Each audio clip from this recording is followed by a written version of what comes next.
So I welcome all of you to the second day of GAN course on physics aware deep learning. And yesterday we gave you the idea about the multi-layer perceptron, and we also told you something about the backpropagation. So today I will take you in the details of this multi-layer perceptrons, or you can say deep neural networks, how the training is done, basically optimization, regularization, and backpropagation. So to begin with, if this is what, just a minute.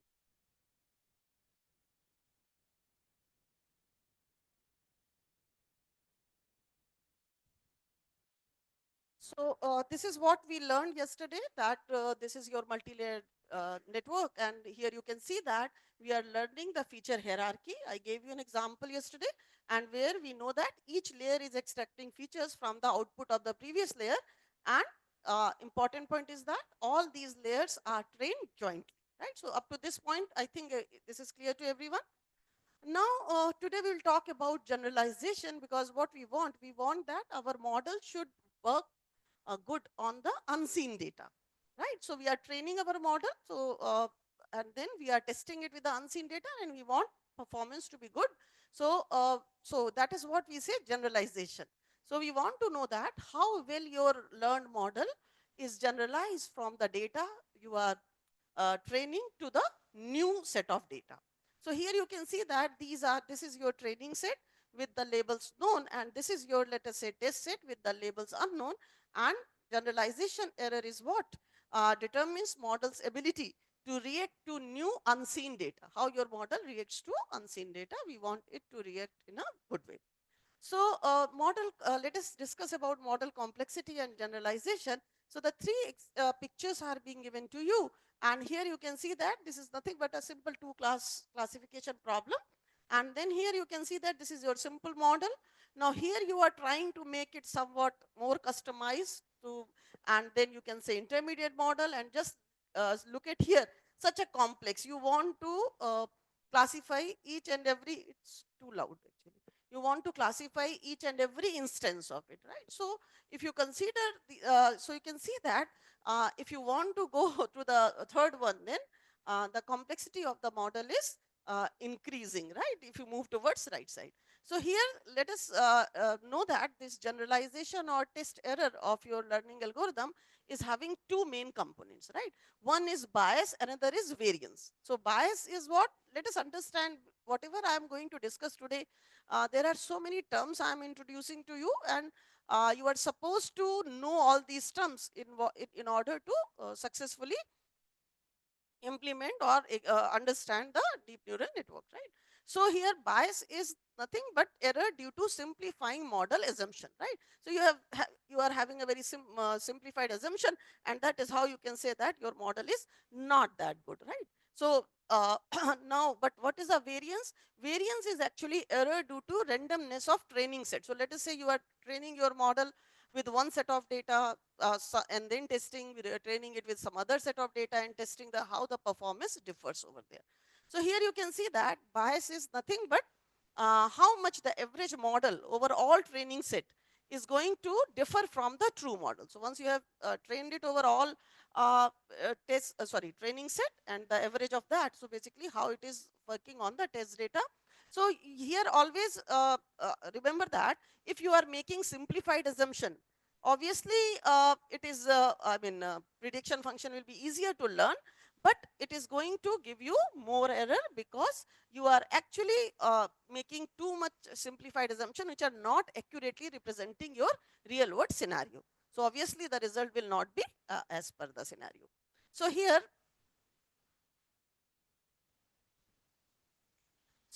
we can say that bias actually measures the deviation between the expected output of the model and the real value. So it actually tells you how much fit your model is.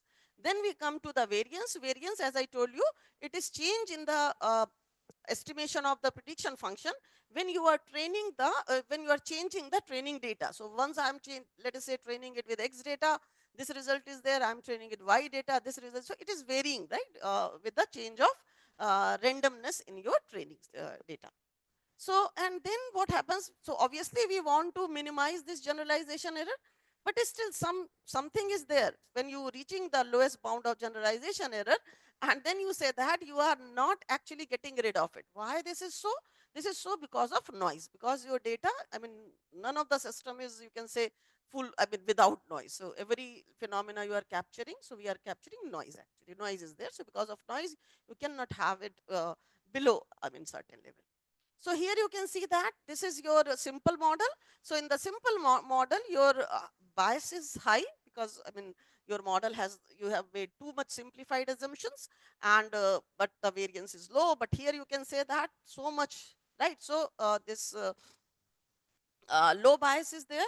So remember what happens when your model bias is too high. When your model bias is too high, then what is happening? Your model is actually underfitting, right? It is actually incapable of capturing the important characteristics of your training data. And obviously, if it has not captured those characteristics of training data, how it will perform well to the testing data, right? No point in it, right?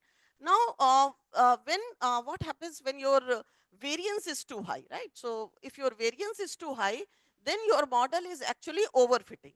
And what happens that your model is also learning noise, right? And the unimportant characteristics in your data. You can see it is perfect, it is working well for the training, but because you are trying to fit it, right, perfect. So it is not going to give you good results at the test time. So what is our problem? Our problem is that the challenge which lies in finding the optimal capacity. What we want both bias as well as variance low, right?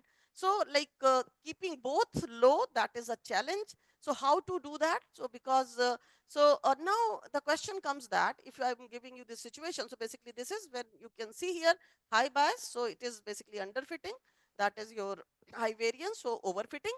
And so if I want to recognize whether whether it is underfitting or overfitting, so we need to look at both training error as well as testing error. So you can see that it is underfitting when your training error as well as test error both are high. But it is overfitting when your training error is low, right? At the training, like perfect, right? But it is not giving you good result at the test time. So that is what you say, that overfitting, training error is low, but test error is high. Now, remember that. So this is how you can say that underfitting and overfitting. You are trying to fit this this green one and this blue one, right? So always remember that if you are having model with too few parameters, that is also inaccurate because of large bias, because the model is not flexible enough to capture all the intrinsic characteristics of your data. But if you are using model with too many parameters, then there will be large variance. What does it mean, large variance? That your model is becomes sensitive towards the sample, right? So we want to make both low.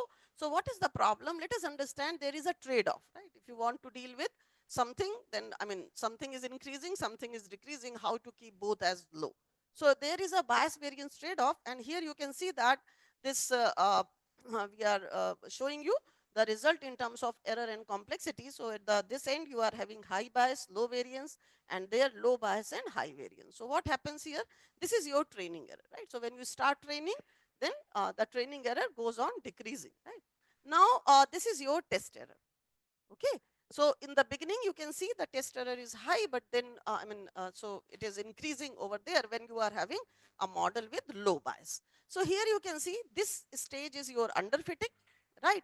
And this stage is your overfitting, because you can see that again the error is reducing up to a certain point, and then it again starts increasing, right? It means that your model is actually overfitted here, right? So this is underfitting and this is overfitting.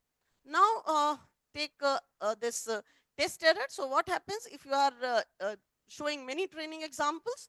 So obviously your test error is going to decrease, and so here and if you are choosing few training examples only, then obviously at the test time your error rate is going to be test error is going to be increased, right? And so if you just take a fixed prediction model, let us say your parameters are all fixed, and now you are having a model over there, and you get what is the effect of the training size. So you can see that in the beginning, you can see when you started training why this error is less, because you are having very few examples and your model is overfitted basically, right? So, but then you are having this is how your testing error that decreases when you are increasing number of training example, and the gap between the two, that is there is generalization error, right? So we want to minimize this generalization error. So always remember that no matter n number of classifiers are there in literature, then no classifier is inherently, you can say, better than the other. You need to actually make assumptions to generalize it. And always remember that there are three kinds of errors. One is due to, I mean, inherent, you can't avoid it, due to noise. And second is due to bias, that is because of oversimplified assumptions about the model. Next is variance, because your model is not able to estimate the parameters from the limited data. Okay? So these are the three kinds of error. Now we come to the optimization. So optimization is a nothing but a process of finding. Remember yesterday we are talking about parameters, weights and bias, right? So this is a process of finding the parameters so that we can minimize the loss function, right? Loss function or cost function. So now there are some strategies. The first strategy is you just go for a random search, right? Start random search. So you just try out many different random weights and just keep track like which set of random weights is giving you good result. But definitely it is a not a good approach. You can, it is understand. Now, second is that you are going for random local search, means that you are starting out with some random weights, right? And then you are generating small changes there. And so that based on those changes, you are just updating your loss. And so when your loss is going to be smaller, right, you are moving forward towards updation of weight. I gave you some examples also yesterday, how the weights are going to be updated when the loss is, so once you are your loss is up to the acceptable point, just stop over there, right? Now another strategy is this, that there you can say following the gradients. So how actually you do that, how the weights are going to be updated, right? Here I'm saying that okay, you are updating the small weights, but how these weights are going to be updated? So let us follow the gradient approach, right? So because randomly there is actually no need to go randomly, right? Because you know that when where you want to reach, when you know that when you want to reach to let us say minima, or you want to reach to maxima, like you want to go down or up, so you know where do you want to reach, so there is no point in moving a random direction, right? You should move this your movement or of the, or you can say direction, should be related to the gradient of the loss function, okay? Because that is going to tell you how you have to move. So let me show you that. So yesterday we talked about, we speak about gradient descent, but what is this gradient descent? So remember that neural network, when we train them, then they are actually being trained using iterative gradient based optimization process. And so that is how it gives me a solution, how it gives me a solution in the form of a cost function with very low value, right? Or less loss, you can say. So, and but then how we are going to apply gradient based learning, for that we must be having a cost function, right? Because you are minimizing the cost, so we must know what is that cost function. So there are several. So now before coming to the that, let us talk about partial derivative, because yesterday we made use of partial derivatives. So here it comes, how basically what is the job of the partial derivative? They actually tell us how much one variable is affecting the other variable, right? And then so you can see there are two ways to think about it. Here we are talking about in terms of slope of a function, right? We are interested in, but we are already, so just to connect the things like with the whatever you know already, so you can say that knobs on a machine. So like there knobs on a machine, similarly I will tell you about slope of a function. So what do you mean by slope of a function? Basically you can, you know that the derivative, right? You know the two directions, so this derivative actually gives you the slope around the point, right? And if you consider this knobs on a machine, so nowadays, so some electronics student, they must be having those analog devices. But if you must have seen at your home these older devices. So here what is happening, your input and you are moving the knobs, right? So depending upon how much movement is there in the knob, the output is going to be changed, right? So here you can see that the small change in the parameter. So let us say there is a small change in parameter, and so corresponding to that, there will be a change in the in this gradient, right? So this is the derivative. Depending upon movement, how much weight you are putting over there, the derivative is going to give you, right? So you can see that how the knobs are affecting the output. Okay. So now come to the gradient descent, or you can say, so just for simplicity, we have taken just two weights, because if we are going for higher dimension, it is very difficult to visualize. Okay. So just take the case when we are having two weight vectors, and then based on that, I want to know the loss function. So remember that gradient always points, we all know that gradient always points in the direction of maximum. And if you want to, because we want to reach to the minima, so we need to go to the opposite of that direction, right? So I hope this point is clear. So given a fixed point on a function, right, you move to the opposite direction of the gradient, and sorry, you move to the opposite direction of the gradient, and then in this case you feel that with the promise that okay, we will reach somewhere where we want to actually reach, right? So remember, when we have multiple dimension, here I just showed you two dimension, you may have multiple dimension. So your gradient is nothing but a vector of, you can say, partial derivatives along each dimension. So along dimension this w1 as well as in w2, and so it points actually towards the steepest increase of the function. You can take this example. So let us say this is your function, right? Now take the gradient here. So that is nothing but the derivatives with respect to x and with respect to y. Now if I want to know, see, let us say this is your point 4 2, right? Oh, sorry, 1 2. So if I want to know what is the gradient at this point, you can simply get it, right? So what happens that this function, so what we come to know that this function actually increases most rapidly in which direction?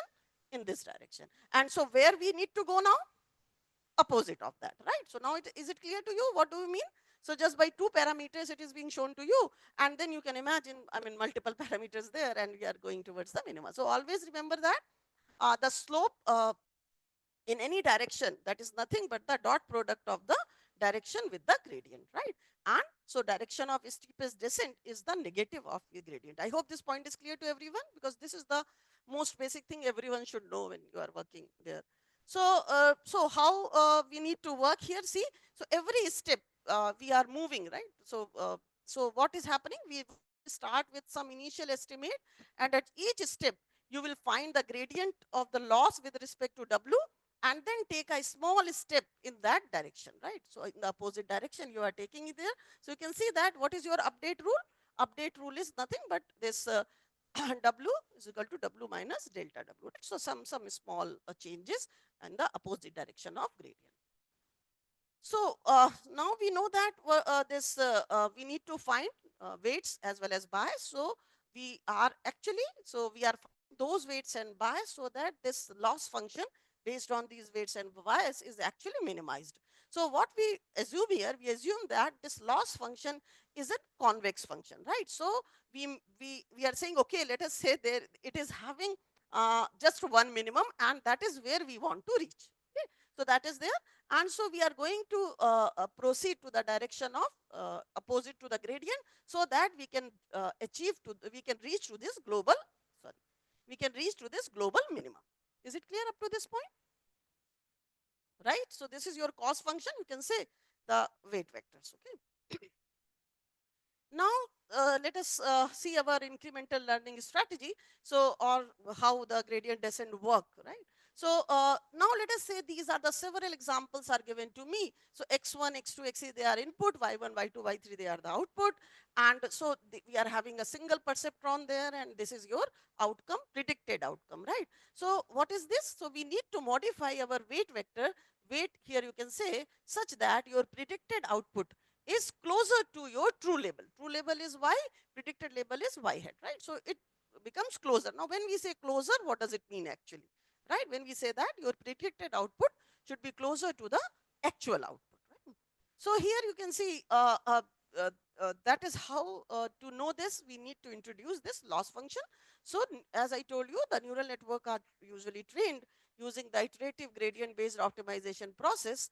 And before we delve into the gradient descent, let us see loss function, uh, how we are defining this loss function, and what does it mean to be closer to the true outcome, right? So now see, these are the various examples of a loss function. So you can see that here, that is the difference between the, you can see difference between the true label and the predicted. So true output and the predicted output, and here you can see the loss. So this is your L1 loss, this is your L2 loss, hinge loss, 0, 1 loss. So here you can see that difference, if there is no difference, 0, if there is difference, 1. So we are going to use them depending upon the scenario. So usually L2 loss, let us say. Now, if I am saying that you need to code your perceptron. How you are going to code this? There are so n number of observations are there, and what you are going to do here, you are updating your weight. And how you are updating your weight? This is the difference between your predicted and real multiplied by this input, and that is how you are predicting. So if you go for this, then it gives you just one line of code. And so, but how we are going to get on this, right? How we get this? So just imagine that, just remember, I just told you about gradient descent, and now I am telling you this is the weight update. So this is also a weight update, right? That is what we discussed. So what does it mean that actually this is nothing but the gradient descent? And what does it mean? Basically, this should be the gradient of the loss function. This means that this thing which we are talking about, this is nothing but the gradient of the loss function. Is it clear?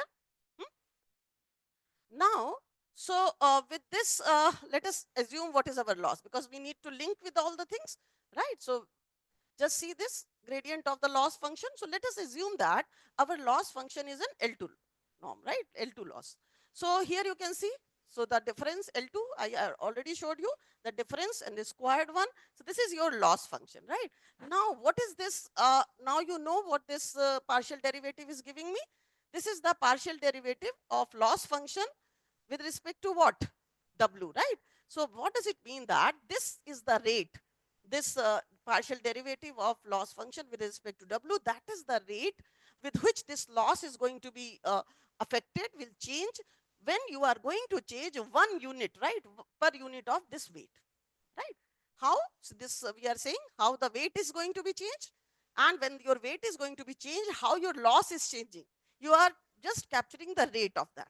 So how you are capturing that rate? This is that rate, right? Partial derivative of loss with respect to weight. Clear? Hmm? Now, so now it means that we need to compute this derivative now. So when I'm going to compute this derivative, this is a very simple example. You know this, okay, so twice of this, then 2 are going to cancel out. This is there, and then d, this, because y cap is nothing but omega x. So you can say y by dw, so that will give you 0, and this is going to give you this, right? So this is how this minus sign is coming because of this, right? You are going to put this y hat minus omega x, so that is how the minus sign is coming over there, and this minus minus gives you. So this is what is there, that difference, right? So just in terms of shorthand, you can see I have connected the two things, right? I showed you the previous slide that how the weight update was there, that delta W, and now this is this, I said that that will be the gradient of the loss. So now I have connected the two things, and so we can say that what is this derivative is giving you? This is nothing but the effect of the weight on the loss function, right? When you are changing the weight, how it is affecting the loss function, right? So that is what this derivative is going to give you. Now, this means that if I am going to update the weight for the gradient descent, then I said that we need to move to the opposite direction of the gradient. So what is my weight update? W minus this delta W, and that is nothing but, if you are going to put it here, just substitute. So this is my weight. And that is what we have written in the algorithm. Right? So how it has come, just to link all the pieces at the of the puzzle. So today we will put all the pieces of the puzzle on this right place, right? That is the. So here, see that algorithm, right, which I showed you for the perceptron, that is what I have written. And how I got this? I got it from this. So that is now, so if I am going to write the algorithm for this, let us say gradient descent, which is for the world's smallest perceptron. So you got this sample. Now in the forward pass, you are calculating the output, calculating the loss. Now you know what loss is there. Now based on this loss, you get this update, right? So that is the derivative. So so here you can see, so now you need to, once you have computed loss, then you need to do the update, and for the update you need the derivative of the loss, and once you get the derivative of the loss, you have updated the weight, right? So just see these steps. You are going to, in your forward pass, you are going to predict the output, then you are computing the loss, and then what are you doing for weight updation? You need to know, do the basically back propagation, which we tell several times yesterday. And this whole progress is possible when we get this method, back propagation, for training our multi-layer perceptron, right? So here we got this derivative, and then you use that to update your gradient, and this is your update, and that is how you will move towards the local minima, right? So you can see, and this how this process will go on. This process, we need to update weights until we get the convergence, or you can say that until the difference between the two consecutive, like the values of this cost function is negligible. So see, we are not going towards keeping this zero, right? When we say, okay, it has become small enough, we have to stop, right? Till then, we need to keep on training it, right? Now, if we take this second example, when we say, okay, let us take two inputs, right? So we are saying, okay, this is a second smallest perceptron where two inputs are there. So your output, or you say it is a, or your cost function, loss function will be function of two parameters, right? W1 and W2. Now again, this is your the same algorithm which I showed you in the previous slide.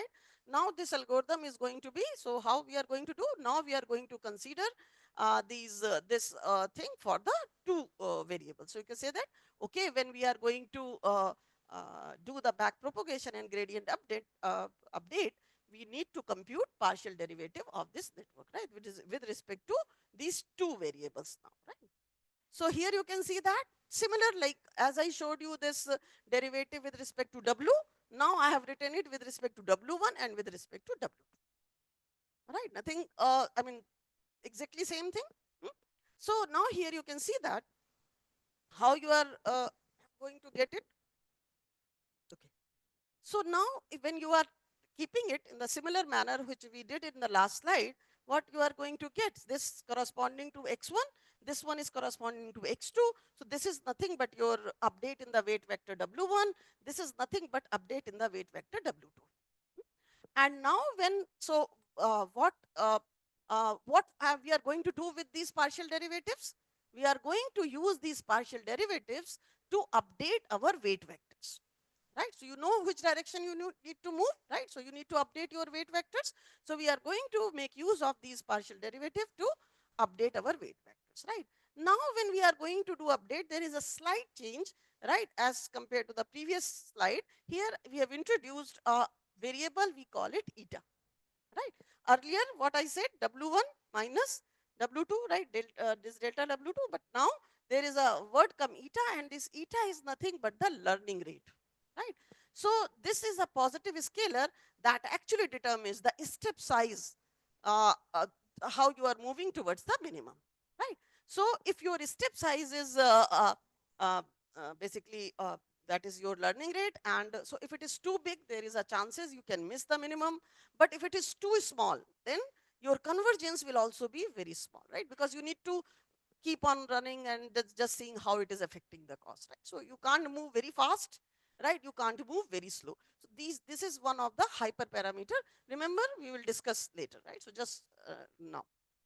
So now if you see this, what is changes, so till this forward pass, then now in the backward pass, what we are going to do, here instead of one line, now we are having two lines update, right? Because two weights are supposed to be updated. And then this is your, this weight update, right? So just see here. So this is, and here you can see eta, that is, you can say that this is having adjustable step size, right? So you can adjust it by fixing the value of eta, right? So this is there. Now consider the situation when your samples, this time your sample just 2 features, but what if we are having n features, right? When you are having n features, then what happens? There will be, actually till now, we have not seen, although yesterday, I mean, in one of the, like we told you that, okay, this is how it works when you are doing back propagation, but we didn't do it, right? How it is actually going on, because our perceptron was having just one layer. Now here you can see, now we are having, just consider this multi-layer perceptron, where we are having 4 layers: input layer, hidden layer 1, hidden layer 2, and then your output layer, right? So you can see that this is your W1 bias, then W2, W3, and that is how Y. Now see what is going to happen. So this is how your, yesterday when I told you that how you are going to represent this network. So this is one way of representing it. Here you can see that this is your input layer. So layer number 1, that is your input. So here you can see that weight and bias, right? Now, what is your A1? A1 is nothing but W1 B1. Now, F1 is what? F1 is your activation function.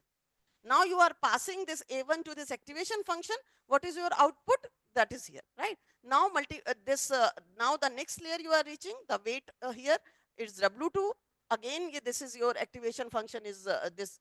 The next is hidden layer, activation function is F2.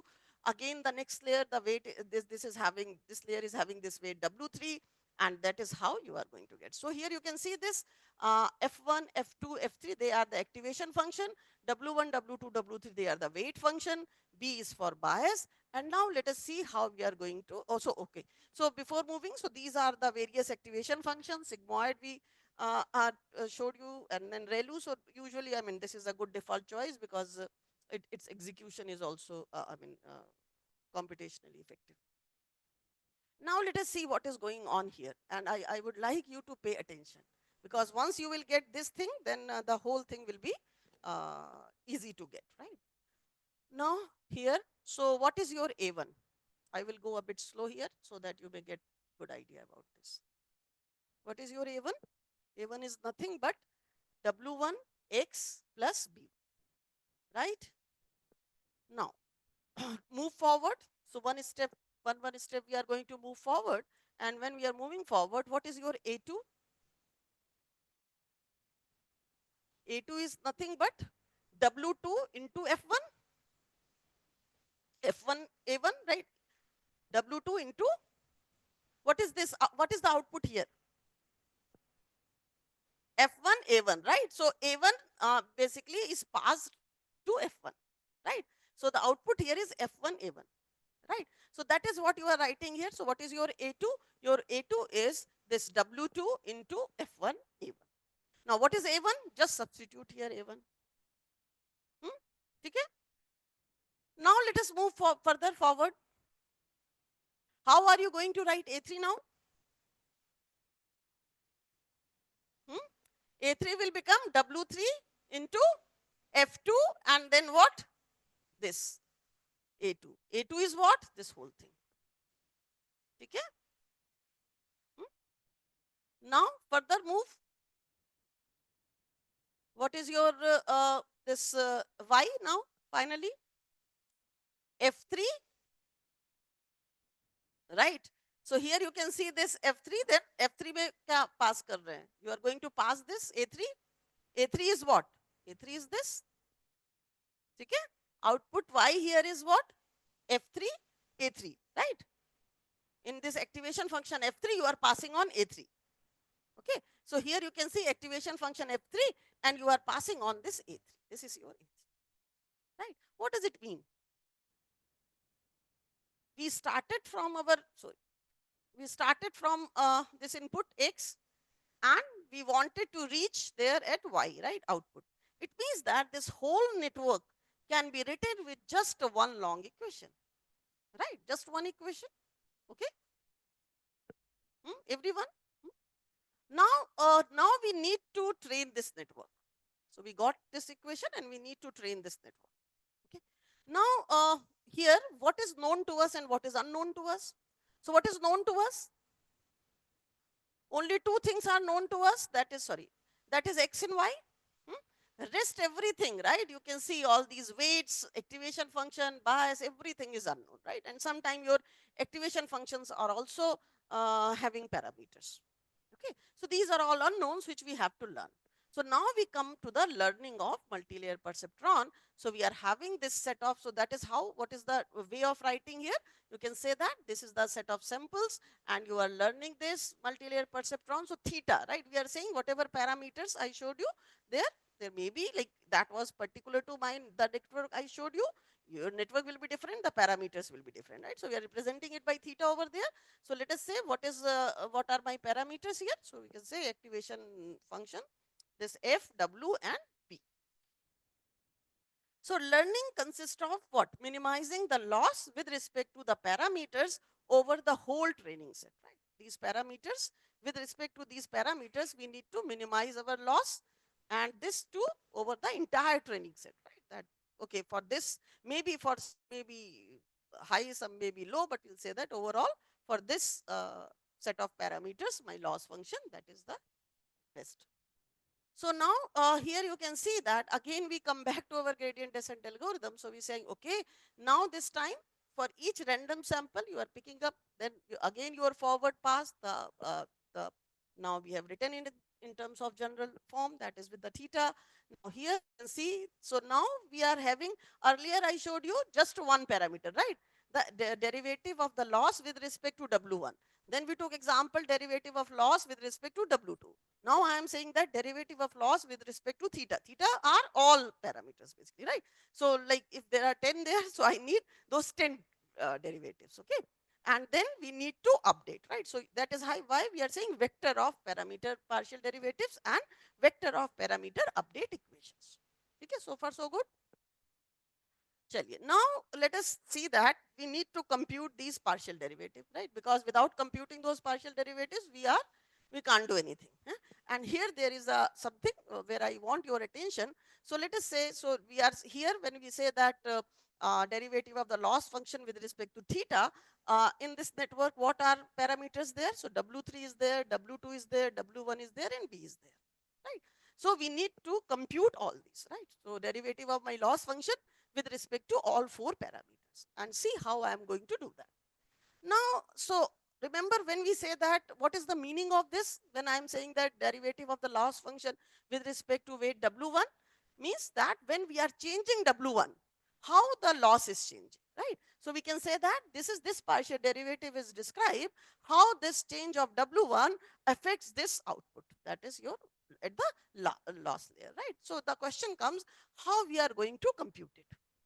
So for computing it, we will not start from W1, but see, okay. So it means that there is a complicated function of parameters. So many parameters are there. We want to know what is the effect of W1 over there, what is the effect of B1, W2, W3, like that. And in reality, thousands of, right? Millions of perceptrons, right? Billions of new units are there. So how we are going to compute it? That is the question. And this answer we got in a very beautiful way, that is chain rule, right? So yesterday there was a mention to chain rule, that is nothing but a back propagation only. So let us see how this chain rule works. So this chain rule is a procedure to compute the gradients of the loss with respect to parameters in the multi-layer neural network. So let us say we are going to start from the end, right? So we are beginning from here because we are during forward pass, we have reached here. So now we will start from here. Okay. So now what my chain rule says that if I want to know what is the effect of the weight W3 on this loss function, right? I want to know the effect of the weight W3 on this loss function. So how I am going to get it? See here. So this loss function, it is going to depend upon F3. Now F3 depends upon A3, right? Output here. Now from A3, W3. So how I am going to write here how this W3 affecting loss function? We should write it in a reverse manner. You can say that derivative of loss with respect to F3 multiply by derivative of the loss with respect to A3, then derivative with respect to W3. Okay? And then we are saying, okay, at this point of time, we are here, and then we will gradually move forward. Okay. So now this is nothing but chain rule. right? So you are moving there, right? Now here, so we got this effect of weight W3 on the loss function, and now see how we are going to get it. See, loss function, we have decided L2 loss, remember, that is what we are following in this example. Hmm? That is what we did the derivative in the beginning. Hmm? I hope you remember, right? So here you can see that. So this is the nothing but this is the partial derivative of L2 loss, hmm, which I showed you also. Hmm. So this is there. Now the next term comes, we need to know this partial derivative, this F3 with respect to A3. So let us say we decide that it is a sigmoid function, because activation function you need to decide. So let us say you decide that it is a sigmoid function, and now I know you can take the derivative of this, right? You know how to take the derivative of this, and just go and substitute this. Yahan pe this is with respect to x. I gave you example also. So now F3. So this is your F3, 1 minus F3. This is a simple thing. I hope I am not supposed to do that derivative here. And then this there, right? So now we can say that now, so when we say this derivative, this A3 with respect to W3, this is nothing but your F2, right? Because F2, it is coming from F2 only. Hmm? So this is nothing but your F2, right? So you got this effect of W3 on your loss function. Now you need to get what? आपने कहां से शुरू किया था? From where we started, W1, W2, W3. So now you got the effect of W3 on the loss function. Now we should get the effect of W2 on the loss function, right? So let us see how. So now we are moving one step forward here. So now see here, this is your output, okay? And so see, this we have already calculated. Hmm? So this now we want to know what is the effect of this W2 on the loss function. So you can see that here again the same chain is going to be followed. So y to this F3, F3 to A3, A3 to F2. Why we left this W3 here? See, when we are doing, we are saying from A3 to F2, F2 to A2, A2 to W2. Why we have left this W3 here? Because that we have already done. With respect to W3, whatever what was the effect of W3, that we have already done. So that is what we are not taking it here. So when you are writing here, just see this del L by del F3, del F3 by del A3, del A3 by del F2, like that. Okay. So good. Hmm? Now remember this thing we have already computed when we are computing it, the effect of W3 on the loss function. देखिए यहाँ पे क्या what you did. See, this thing you have already computed. Hmm? So something you have already computed, you need to just put it over there. You know? Right?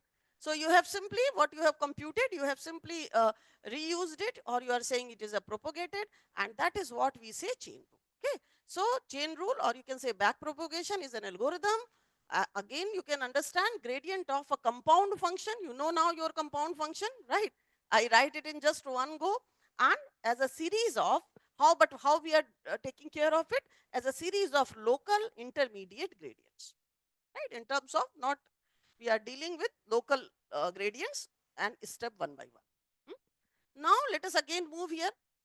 So finally we reach to W1. Hmm?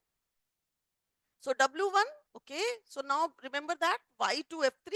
See, sorry, this loss function is there. So loss function to F3, F3 to A3, A3 to F2, F2 to A2, A2 to F1, F1 to A1, and then A1 to W1. But they just have a look. And again, we have left W3 and W2. Why? Because we have already done, right?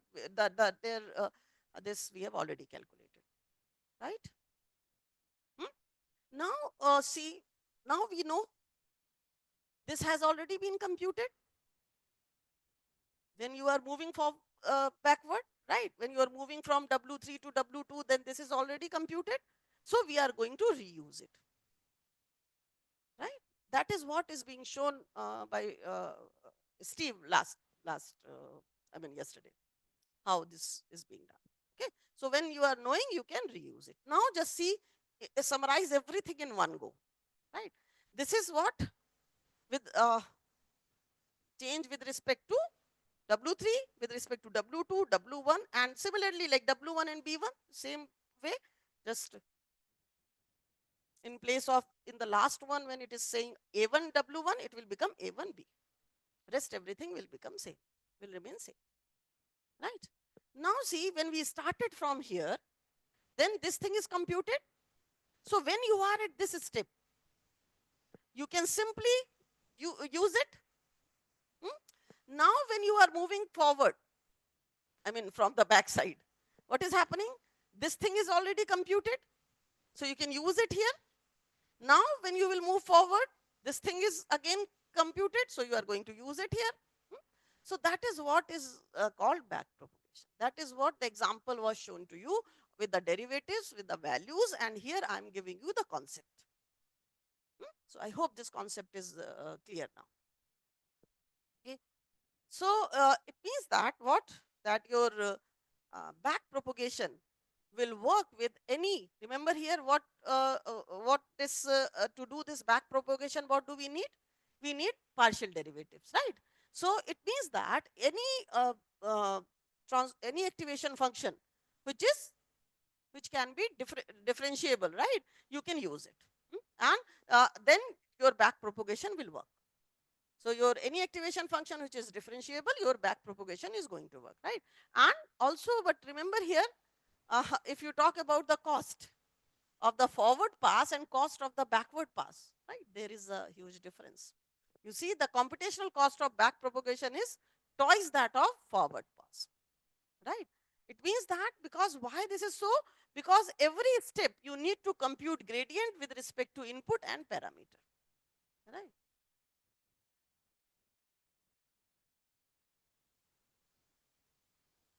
That is what we are doing now. We know that we are identifying with that which weight is what effect is there, and then all these things, because we said that all these layers, they are trained together. So now the changes, right? The changes are depending upon this, what you got as a derivative. You know this delta W1, delta W2. So these updates will be done. Once you will going to calculate this, see here.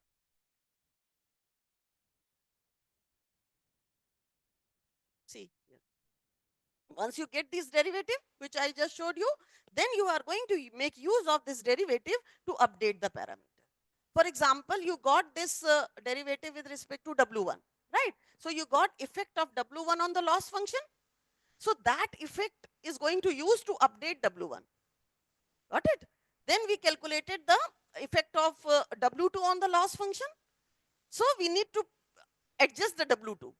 We need to adjust W2 based on how W2 is affecting the loss function. We need to update W3, how W3 is affecting the loss function. Right? That is what we are getting with this derivative. Okay, so based on these derivatives, we are updating. And how much we are updating, that is depending upon my learning rate eta. Kitne fractions hai, how much fraction, because we can't take is too much, right? Too high, too low. So now I hope every I mean, chain is, I mean, the chain is completed, right? The concepts are connected. So, so we were here. So computational cost, I was telling that back propagation is about twice of the forward propagation. Now, so you can see again our algorithm. So it is updated now for 4 parameters. You can see here.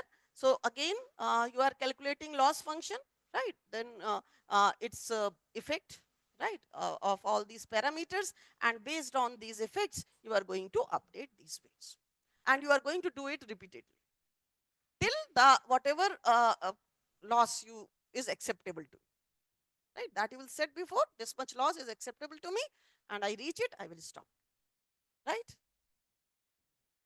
So we can say that it is nothing but this, because we are generalizing it. So we are saying, okay, this is a vector of partial derivatives. This is the vector of parameter updates. And so we can say that if we want to perform the gradient descent, it means that we need to calculate the gradient of the cost function. Right? You need to calculate gradient of the cost function, and to get to calculate the gradient of the cost function, what we need to sum the cost of each sample. See here, we need to sum the cost of each sample. Now here there is a catch. Hmm? It means that, let us say you are having 3 million samples. Does it mean that you are going to loop through 3 million times to get to use this dot product? Hmm? Yes, if you are going for gradient descent. Every input must be seen by the in every pass. Every input you are giving to your machine, your network. Hmm? Is it? You need to give it, right? So if you are having, no matter how many parameters you have, you need to loop through these parameters uh, to get to use these dot product when you are going for gradient descent. So obviously there must be some solution, because we are not going to do that. Hmm? So remember, so the solution is what we say is stochastic gradient descent, right? SGD. But what is there? So I'm going to tell you about a couple of things here. So gradient descent and stochastic gradient descent, they update the set of parameters in the iterative manner to minimize the cost function. They are doing the same thing, but what is the difference over here? There, for each pass, you are showing, you are giving your input, your network, those 3 million parameters. In a stochastic gradient descent, you will not do that. You will just give one or you can say subset of training samples from your training set to update the parameters. So when you are going to do this process, iterative process, you are not going to do it for each and every example over there in each pass, right? So what is happening here? You are going to use, when you say SGD, actually you say, okay, just one. But if you are going to do it just one, then how you are going to adjust your weight? So usually, so what happens that we are going to make use of a subset. So that is how it is called mini batch stochastic gradient descent.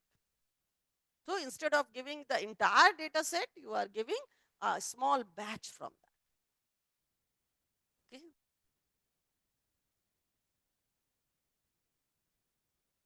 See that here. See, understand here. Now you need to update this weights. What I am saying that when you are following this gradient descent process, see here you are giving each sample.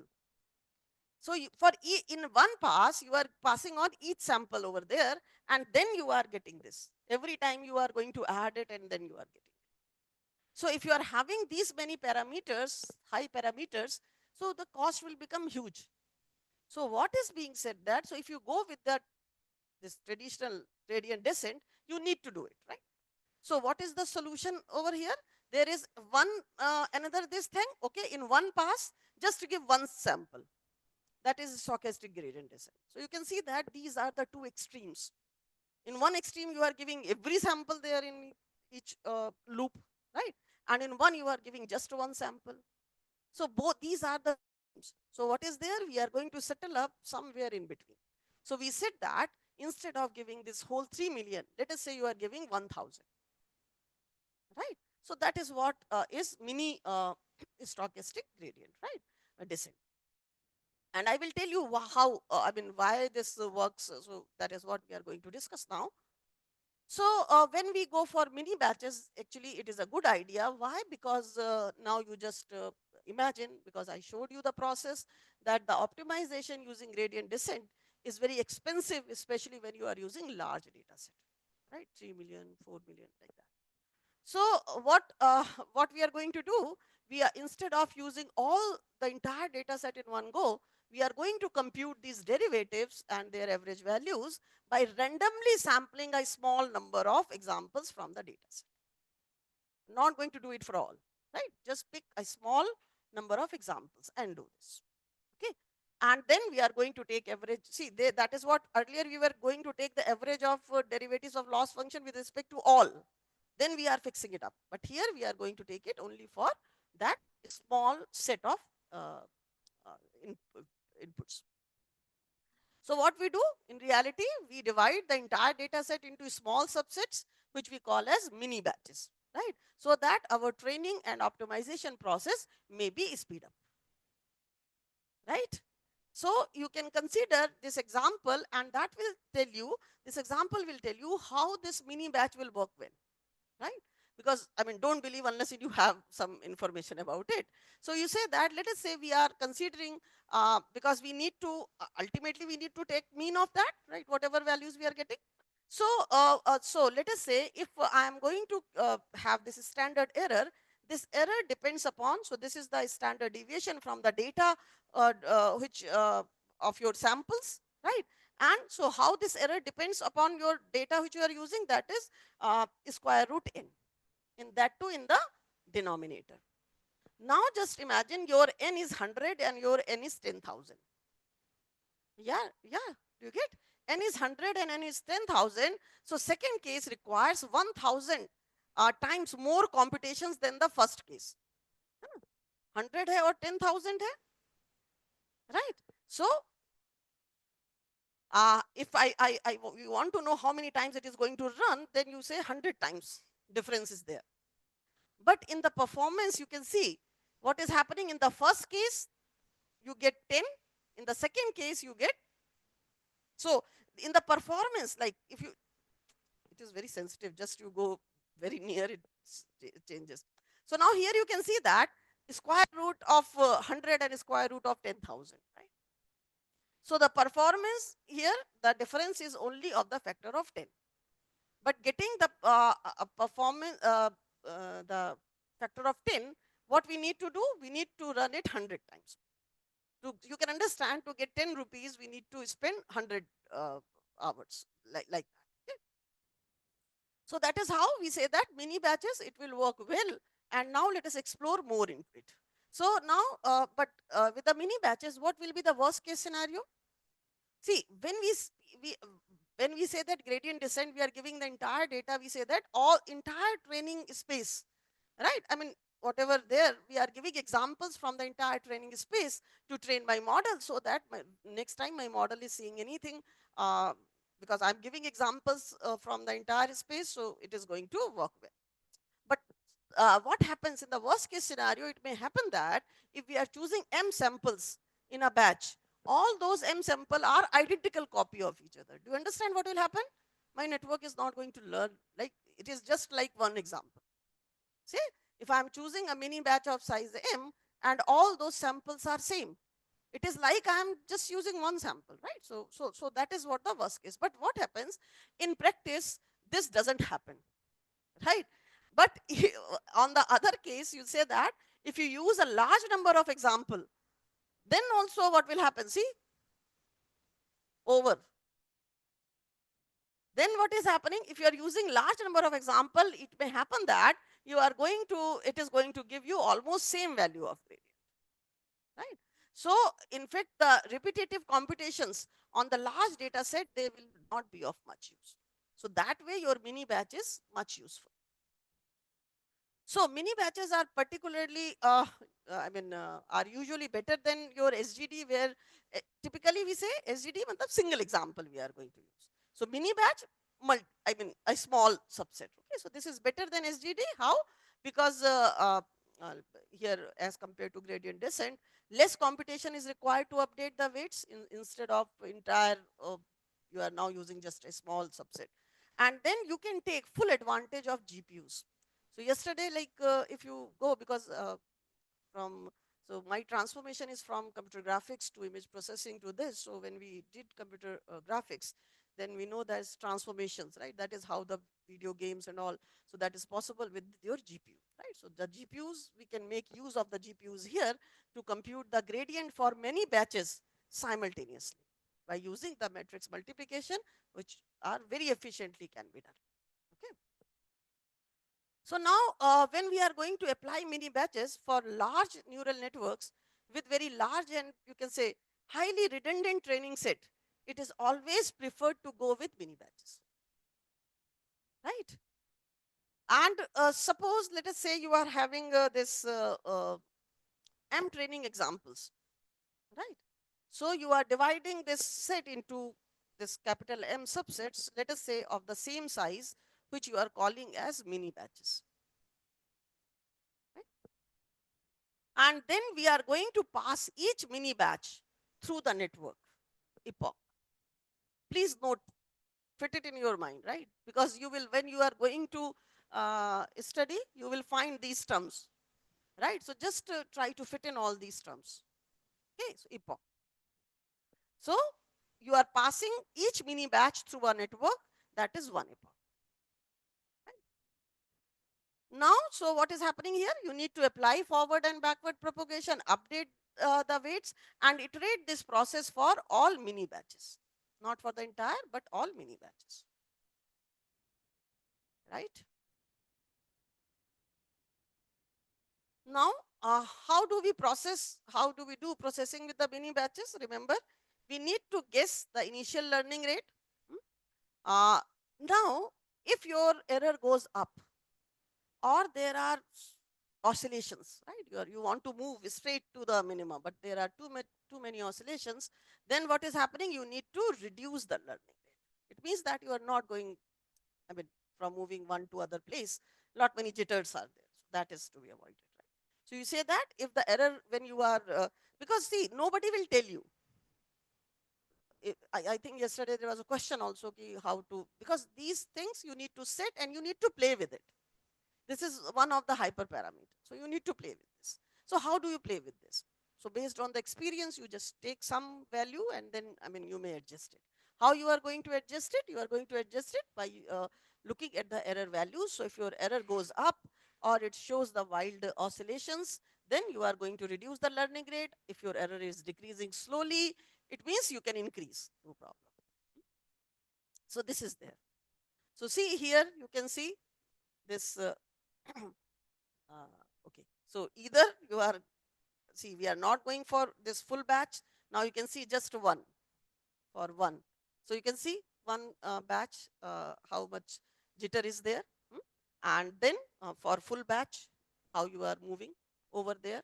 So you know that when we are talking about how we are going to learn the learning rate, remember that in the literature there are several methods, right, which we can't cover here in this time. And what should be the size of the mini batch, right? This is also a concern. So because see, this size, okay, yeah, small m was the size, yeah. So if the size is 1, then you can see how it is reaching. This is your minima, right? How it is reaching towards there. So the mini batch size must not be too small. It must not be too large. So usually what we do, we typically keep mini batches in this size, right? 64, 128, 256, like that. Now see what is the effect on convergence with the mini batches, because now you are working with the mini batch. So let us say this was my gradient descent when I'm using the entire batch, right? All 3 million samples I'm using, right? Then this is my, this is how my cost function is decreasing when I am doing iterations with the full batch, right? Now, if I'm going to do with the mini batch gradient descent, then what is my cost? You can see what we want. We don't want this much jitter, right? But this is there because we are not using the, we are using a small batch only for training, right? So this mini batch gradient descent, you can see that the cost, like it is going down, but this is how it is going down.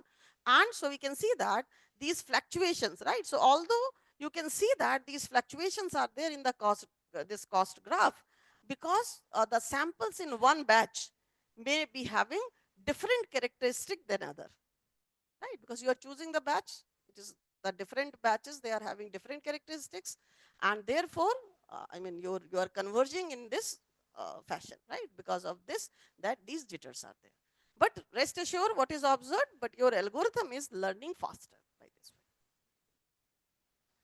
So now the question comes that how are you going to sample the mini matches? Because as I told you, if you are, let us say all m samples are same, then it is not going to serve you any purpose. So how you are going to do the sampling of mini batches? So we say that, okay, we will go for random sampling of mini batches, right? So here you can see that if you want to compute an unbiased estimate of the expected gradient from a set of samples, then your samples need to be independent.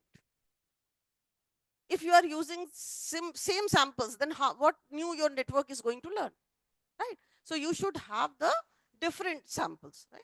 So we say that, remember when we go for this generative AI, right? So we say that we want to generate the samples. Let us say I'm going for this uh, medical image processing, right? So we were working on this fundus images where we are working on the diabetic retinopathy, right? So diabetic retinopathy, on the fundus image, there are these veins and also hemorrhage and all those cotton wools, all those things are there. We want to identify those small vessels through which the blood flows.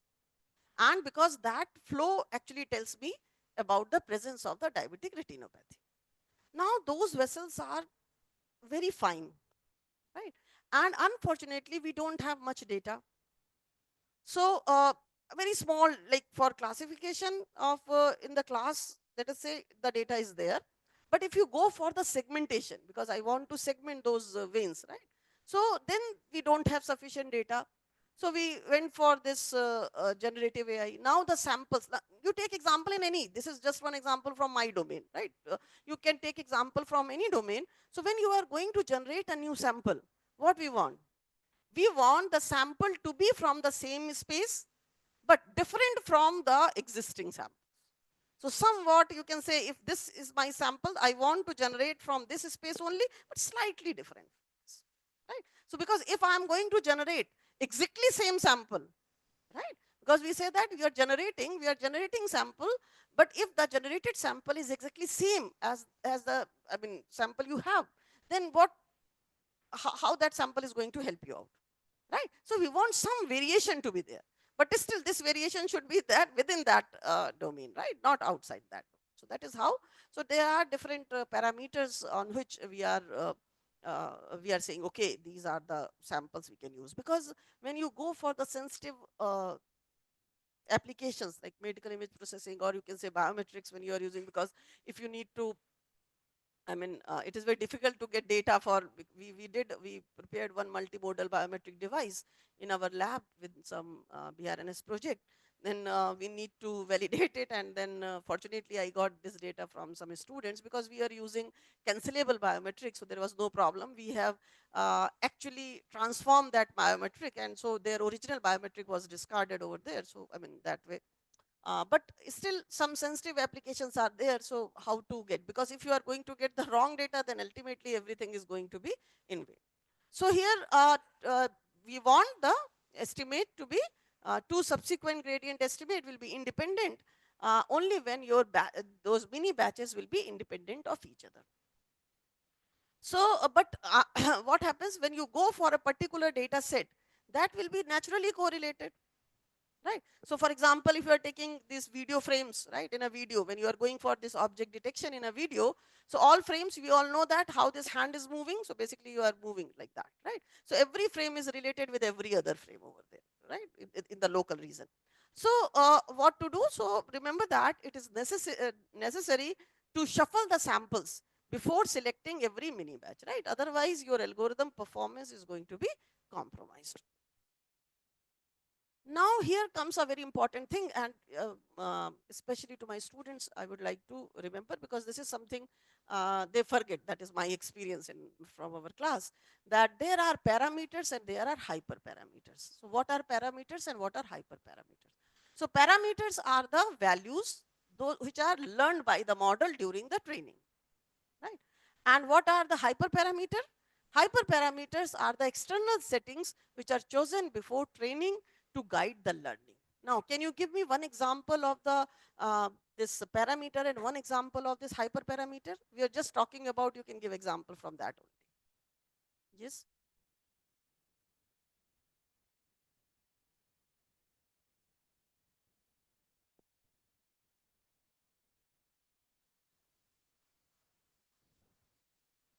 Okay.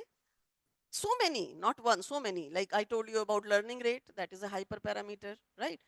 how many, like he is saying, how many layers you are choosing in your network. That is also a hyperparameter. In one layer, how many neurons, right? How many units you are choosing. That is also one of the hyperparameter. So always remember, when we talk about parameters, so weights and bias, they are the parameters which actually your model is learning throughout this training, right? During this training process. At this is these parameters, right, weights and bias, they are actually updated automatically through the back propagation as well as optimization, and this parameter determines how fit your model is, right? So basically they are the model is fitting to the data based on these parameters. Now, what are hyperparameters? External settings, right? So there are so many, right? Number of layers, number of units per layer, activation function, loss function, learning rate, regularization. I will tell you about regularization, optimizer, number of epochs. I just told you, mini batch size, right? All these are hyperparameters. You can understand the difficulty over there, right? What to do, what not to do. So we need to set these hyperparameters, and we need to tune them before starting our training, right? And so because these hyperparameters, they are actually controlling the training process as well as the model performance. Okay. So now just see the effect of some of the hyperparameters. Here you can see that if you are using in a layer, if you are using 3 hidden neurons, or you are using 6 hidden neurons, or you are using 20 hidden neurons. So you can see that this is nothing but the number of hidden units in a 2-layer network. So we have just taken one hidden layer and one output layer. And then in the hidden layer, you are using 3 neurons, 6 neurons, and 20. You can see your your model is working better. Right? So how this hyperparameter is helping you. Similarly here, although right now you don't know, I'm just going to introduce you regularization.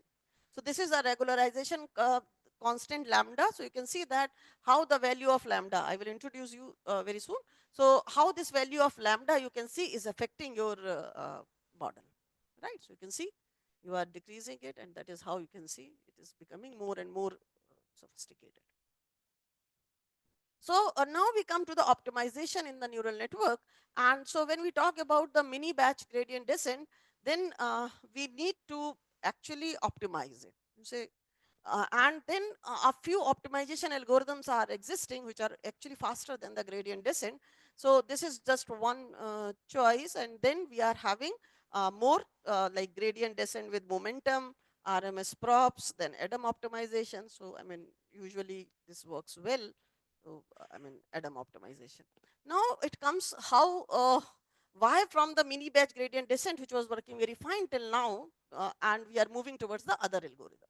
Remember here that mini batch gradient descent is an alternative where we are dividing whole data into mini batches. But so that is why it becomes faster than your batch gradient descent, and it also provide you opportunity to update parameters after each mini batch. But there are certain challenges with the mini batch gradient descent. What are these challenges? First challenge is how to choose the proper learning rate. Second is the same, because what happens once you have fixed up this learning rate, see, the parameters are being updated. Hyperparameters, right? Hyperparameter is fixed, that is fixed, right? So if you have fixed learning rate, I mean, it is fixed, right? So you say that if I have chosen some learning rate, then the same learning rate will apply to different types of mini batches, right? And so now the question comes, let us say if you stuck up in the local minima, what are you going to do, right? That is, so if your surface is having ups and downs and you are stuck up in the local minima, you will never be able to get out of it. Right? So that is how there are several other algorithms. So you can say that gradient descent optimization algorithms are applied, which are RMS POPs, ADAM, and all those. Now see, this is what I'm talking about, this local minima. So you can see that if your surface is highly undulated, right? So you can see that if you just stuck up here, right? This is your local minima, but you just stuck up here and gone, right? So to avoid this situation, what is being done? What is being done here? A fraction of the past update vectors is combined with the current update vector. So what happens here? We are going to make use of a momentum. See, for example, if you are going on a road, you are going on a road very fast, but when a turn comes, You need to control your speed. But here, if you see the mini batch example which we have taken, we have fixed learning rate. No matter you are on which road, right? No matter you are on the flat road or you are on the corner, you are going with that speed only. So you want to put some brake to that, right? So you want to have some changes over there, some control over there, right? So here, if we are going to do that, as I told you, optimization, that is going to increase the momentum for dimensions where gradient points in the same direction, right? So what is happening? Let us say, if you are moving too fast, then some brake may be there, right? May be applied there with the help of this momentum, and that is how this optimization, this algorithm work, and they give us faster convergence and reduced oscillation if you are going to follow those optimizations, right? So, so this is what I told you. So right now I am not going to cover it, but if there will be time, then maybe with the CNN I will cover it. Right? So now come to the next word, that is regularization, right? So now remember what we want? We want to reduce the generalization error. Hmm? So any modification which we are making so that we can reduce the generalized error, remember, not the training error. We are saying that we want to reduce the generalized error, right? So any modification that we can make, that works for us, right? So regularization is a method which prevents overfitting, or you can say it helps in optimization. And especially, how do we do this? Additional terms are introduced in your objective, right? Additional terms are introduced in your objective to prevent the overfitting or to help in the optimization. Okay. And so that is what your deep learning, like what algorithms, they actually wish to get solution for a wide range of tasks. And so that is how they are using very general purpose framework of regularization. There are several schemes, right? There are several methods of regularization that I am going to tell you now. So this is your loss function. This is your data loss. Now you are fine with this, right? So this is your loss, and then so with this loss, your data, your model is predicting, right, how your it is matching with the training data. Now what we are doing here, we are going to add, see what, sorry, see what I said, that we are going to add on some terms in the this optimization, this loss function. So here we have added this term which is going to prevent the model from doing too well on the training data, because we don't want overfitting, right? Overfitting means that it is working very good on the training data, but not on the testing data, right? So we want to avoid this, and that is how we say that we are learning, and for this learning we have added a term that is nothing but a penalty actually. I mean, we are imposing a penalty over there, and this penalty is called regularizer, and which we are adding to the cost function. So this is penalty we are adding to the cost function, and this lambda, remember with that picture I showed you, that lambda, this is that lambda. So lambda is nothing but the regularization strength. So we say that this lambda here, we are choosing this lambda to control the strength of our preferences for the small weights, right?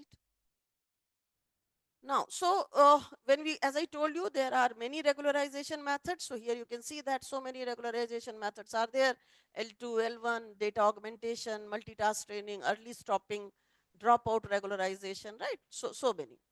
But remember that no matter what is your regularizer, the ultimate purpose of the regularizer is that to reduce the variance, right? Because if you are putting up the different training examples, so reduce the variance significantly, at the same time maintaining the low bias. That is what we want. Remember our first thing, we started with the generalization of the model. So we said that bias and variance. So we want to keep both low, right? But there was a problem in maintaining both low. So we are saying here, by using, what is the task of the regularization regularizer? To maintain the low bias while reducing the variance. Now see this example. So let us say this is my input, I mean, and these are my weights, right? So the two set of weights are there, W1 and W2, right? So let us say I'm saying W1 because weight, Wx, right? That is what we are doing, Wx plus b. So now it comes, let us say if I am choosing L2 regularizer, then given a choice, which weight will be considered? If you are choosing L2 uh, regularizer, given the two set of weights, right? Whether you are going to choose, I mean, with L2 regularizer, W1 or W2. Now remember that this L2 regularization likes to spread out the weights. Now I think you can give the answer. When I am telling you that L2 regularizer spread out the weights. So it is very clear which weight it is going to choose, W2. Right? Now come to the data augmentation. So remember that, because we are having your deep learning models, they work good when you are having good amount of data, but how to get that data? So data augmentation is another technique which is used to improve the performance. Now what do you mean by data augmentation? Basically, along with the images, we are introducing more images. How we are introducing more images? They are nothing but the transformed version of these. Like, so which transformations? For example, this picture is a rotated version of this picture, right? Similarly, this picture is a cropped version. You have cropped it from here. This picture is where you are going to, because the noise, right? It should, so you are adding the noise, and that is how. So along with the data, you are using these samples, right? Corresponding to your data, you are generating these samples, which you are using for training purpose, right? That is your data augmentation. But when you will go for data augmentation, then you have to be very, very careful when you are adding noise, or when you are using rotation or flip. Because when you are doing the flip, your 6 becomes 9 and 9 becomes 6, right? And ultimately your model will take it wrong. So now there is another concept, early stopping. All these are buzzwords when you will work with your network, you are going to, you will come across. So what is early stopping? See, when we go, like, we do not stop, like, as we do in the, traditional optimization process, that your training algorithm is going to stop at the local minima. So we do not wait up to going to the local minima, right? What they say that, okay, whenever this early stopping criteria is satisfied, just stop. No need to go towards the achieve the actual local minima. Just stop when this early stopping criteria is fulfilled, right? So this early stopping criteria is actually based on loss function, which is measured on the validation set. Just a minute.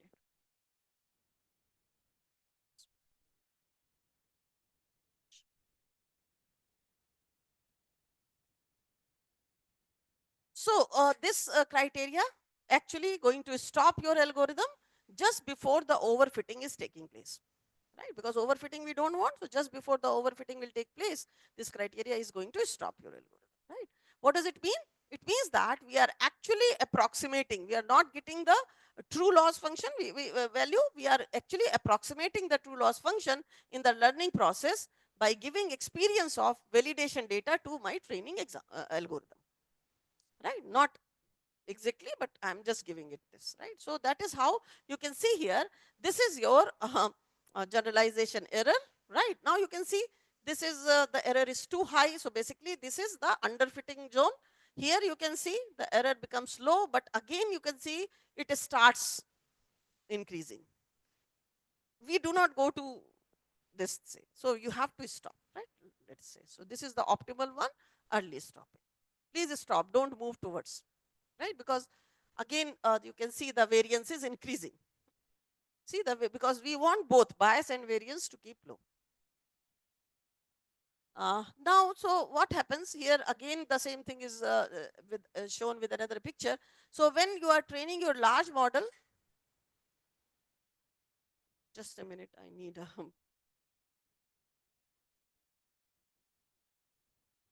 pause.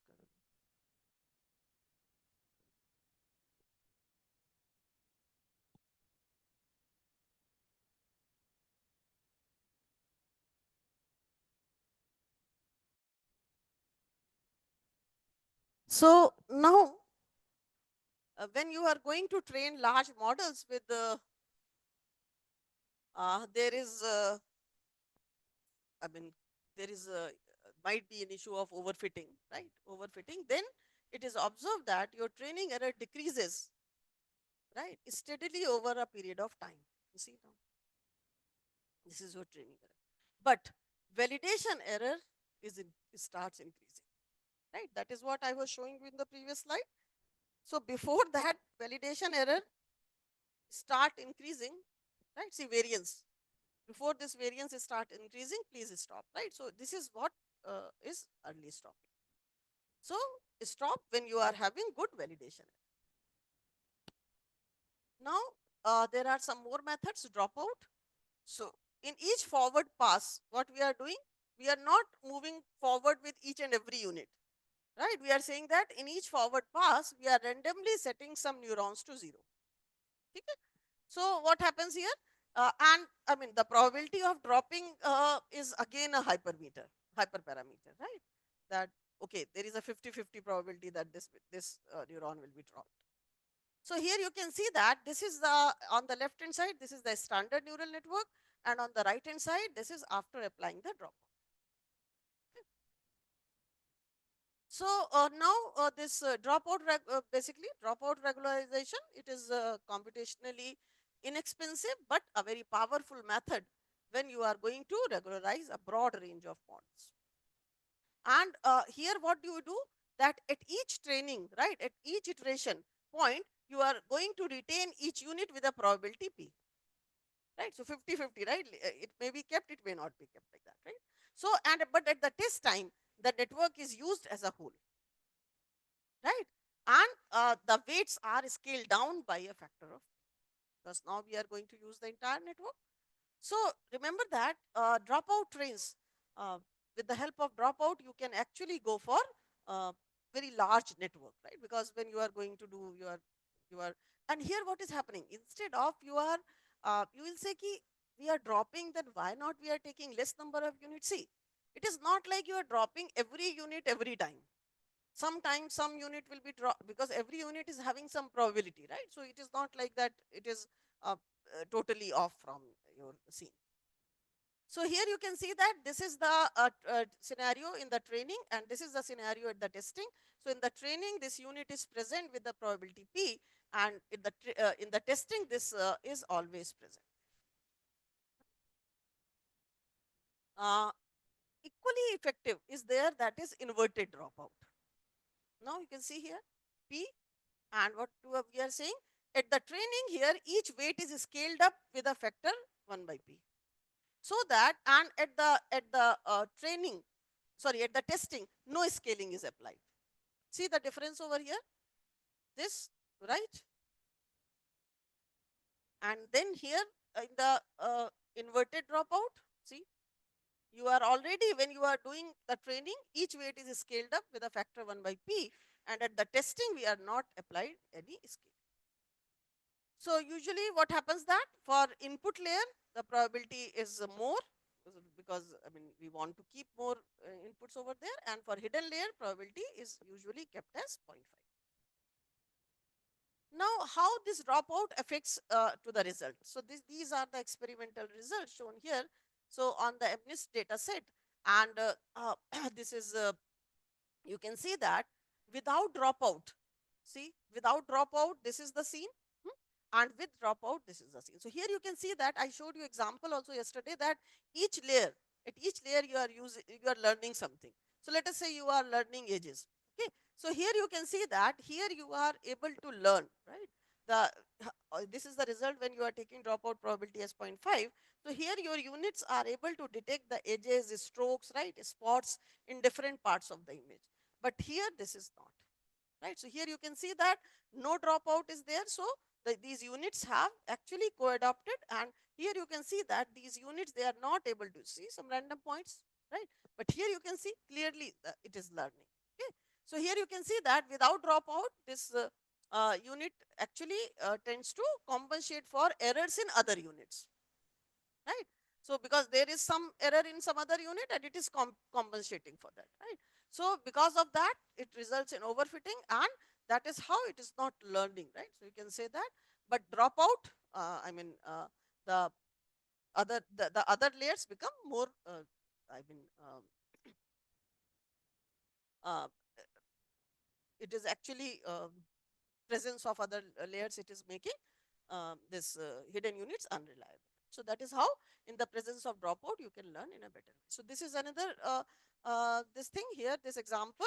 Test error is shown for different architectures and with and without this dropout. And so you here you can see that with dropout and without dropout. So your that is how the dropout helps us in implementation. So dropout benefits, there are, I mean, I already told you, scale free, and dropout does not penalize the use of large weights whenever it is required. And it is also invariant to parameter scaling. Now, in the dropout, you are dropping some of the units, right? Here it is drop connect, another scheme. Another regularization scheme is drop connect, where you are dropping some connections. Here you can see that all units are there, but you are dropping some connections. Now, so finally we have reached here. So I told you about all those terms which we are using in the neural network. So just remember those. And so here you can see that whether it is a one layer, two layer, whatever your architecture is there, there are several design issues because your deep neural networks, they typically have many layers and millions of parameters, right? So remember that even if you are having a very basic neural network, right? Not we are saying that very big, right, very deep neural network, even if you are having a very basic network, then also there are many design decisions to make. What are these? Number of hidden layers, number of units per hidden layer, right? So you can say depth, number of hidden layers, then width of each, in each layer, how many units you are using, types of activation function, what sort of non-linearity you want to introduce, then a form of the objective function, right? Loss function, learning rate, regularization, optimizer, right? Epochs, mini batch, and all those things. So see, even if a small network, you need to do with all these things, right? So when we go for deep neural network architecture, we have many there, many architectures are popular, and you must have heard also. So maybe tomorrow we will tell you about convolutional neural network, one of the most famous ones. So I mean, what happens, this whole thing which is started in when this ImageNet data set we were talking about yesterday, Fefeli and her group, right? They came up, and then this competition is started in 2012, and the LXNet came. So basically, this when this deep learning came forward, then this convolutional neural network, they were the they you can say that they actually um, incarnation, you have the word. So basically, it is CNN which has it does the incarnation of the network, right? So we'll see how the convolutional neural network will work. And so this is so when we talk about deep learning limitations, finally, so unlike humans, it needs large amount of data to learn. That is one of the shortcoming. And remember always that if the test data characteristic is not same as the trained data, then your deep learning model will not give you good performance. Always remember this. So we, in other words, you are saying that we are learning so much, but we are saying that deep learning is actually a shallow sort of learning, right? So it is a shallow, and because the algorithms are good at memorizing. For example, what we do it here, right? You have remembered something, so you are giving answer to that, but when some applied question comes, then it becomes a problem. So same sort of situation is there. Deep learning is shallow, so it works like a black box. So you can say that now I showed you how this W1 is affecting loss function, how W2, now remember, understand millions of parameters. So it is very difficult to I mean understand, right, to tell what exactly is going on over there. So we can say that it works like a black box, and there are so many things which are affecting the performance, and that is why nowadays the research, the focus of the research is on explainable AI. So you must have heard the word. So when even if we are writing the papers now, we are submitting, so this question is being asked, why so? We need to answer that, how this architecture, why these layers, why this, why that? I mean, how it is giving you good. So we need to explain, right, how our results are good, or this explainable AI thing is there. So always remember that dealing, no matter we are having this computational power, but is still dealing with very high dimensional data. um, is always a problem. Theoretically, it is okay, but still practically, it is a problem, right? So that is, so these are the references. These are various slides. So, कोई बात नहीं, pause So I think so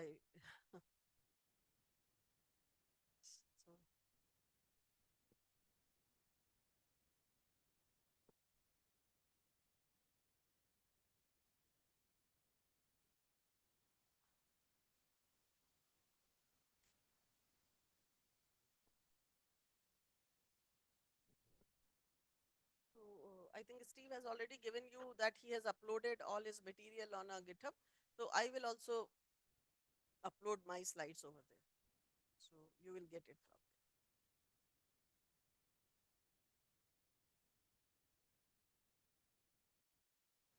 So if there will be, so if there is there any question or we should call it off for and go for, yes. Mhm.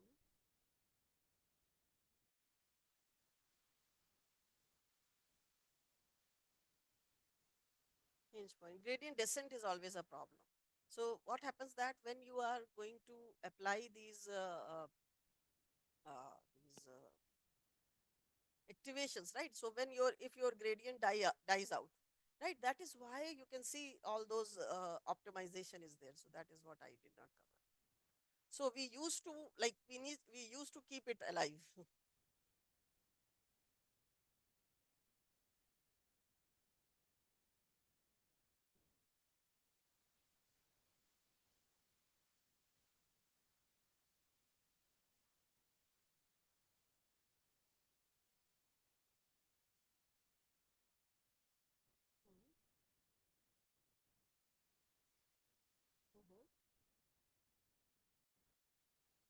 What do you mean by I'm not getting your question actually?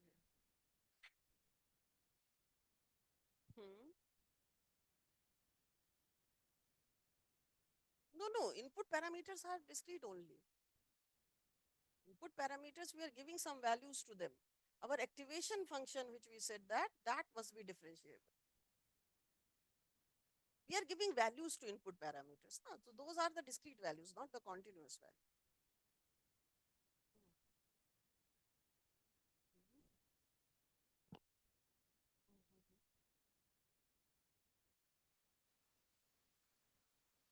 Mhm, mhm,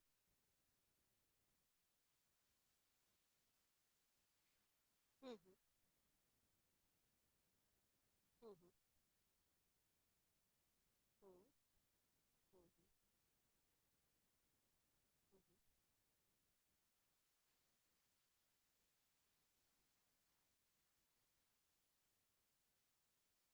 See, corresponding to any input, when you are saying going for output, so corresponding to classes, you are giving a number only. There is not 1.1 or 1.2 or 1.3, right? So you are giving those classes. So what is happening that the class at the end of the day, I mean correspond. Let us say you are using your data is of belonging to 10 classes. So at the end, at the output layer, what happens? Your softmax layer that we'll discuss. So it will give you the probability of all those classes. Now the highest probability that becomes the class of this data. So how do you represent this? You just actually tell this by keeping when this one hot encoding. So you are keeping all whatever class is there. You need to train that number set to 1 and remaining for all classes 0. And at the end of the day, it is generating probabilities. Then the highest probability, that class.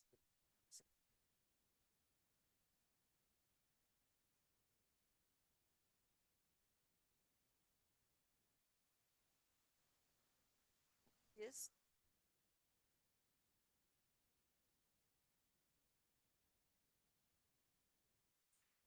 No, no, I showed you the example over here.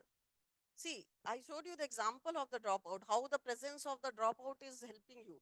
Because what happens that if you look at there, without dropout, what is happening? these units, they are actually compensating for errors in the other units. So if there, see, there, we are ultimately considering this whole scenario there. So someone is facing problem because of the other, right? So in case there is no dropout, then let us say this unit is compensating for the error which is not done by this unit but by the other unit, right? So if that other unit is taken out, then I mean slightly, it's maybe slightly better.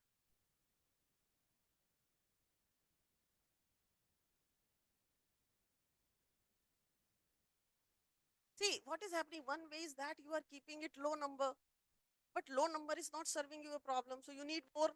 When you are needing more, then one is, I mean, there might be some might not be working that good, but some may be good. So instead of taking it always out of the system, what we are saying that because for the different examples, the behavior will be different. It is not like that if I'm giving 10 example and all units behavior is same for all those 10 examples, right? Maybe for some examples, this unit is doing good. For some examples, this unit is bad, doing bad. So when this unit is doing bad, why the other unit and the other unit is compensating for it because you need to keep that loss function low. So here the probability is 50, right? 50%, 0.5. So we are saying, okay, for the cases where this is creating problem, we are dropping. So that is how it is.